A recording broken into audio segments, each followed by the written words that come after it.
নমস্কার।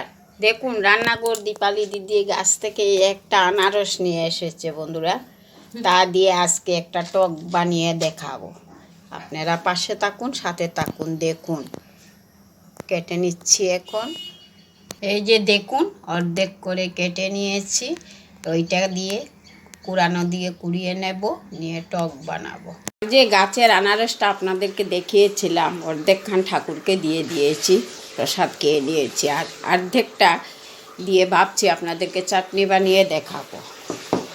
এইখানে নিয়েছিলাম সাদা তিল, পেস্ট করে নিয়েছি।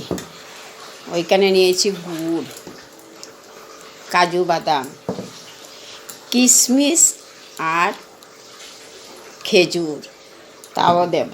ওই বাটির মধ্যে এখনই ঢেলে নিচ্ছি। যে দেখুন পেস্ট করে নেব। দেখুন কি করি, এই দেখুন পেস্ট করে নিয়েছি। এবার টকটা বসিয়ে দেব। কড়াইটা বসিয়ে রেখেছিলাম, অল্প তেল দিয়ে দিচ্ছি, অল্প দেব, আনারসের চাটনিতে বেশি তেল মানায় না। একটা শুকনা লঙ্কা ছিঁড়ে দিয়ে দিচ্ছি।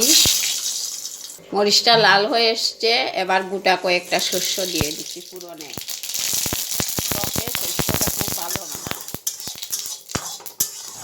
আমি টক বানালে শস্য পুরনেই দিই। এবার পেস্ট করে রেখেছিলাম আনারস, তা দিই।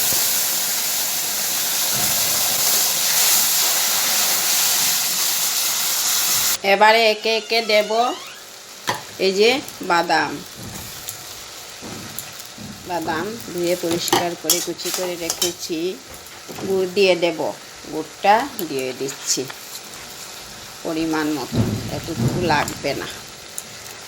পরিমাণ মতো গুড় দিয়ে দিচ্ছি, কাজু বাদাম দিচ্ছি আর কিশমিশ দিচ্ছি।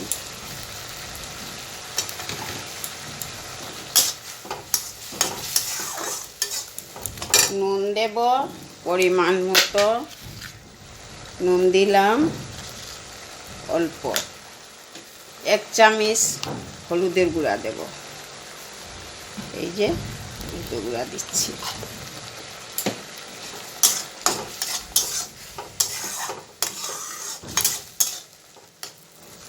আসছে আমার আনারসের চাটনি। নামানোর আগে আগে তিলের গুঁড়া যে ভেজে পেস্ট করে রেখেছি তা দিয়ে দিলাম।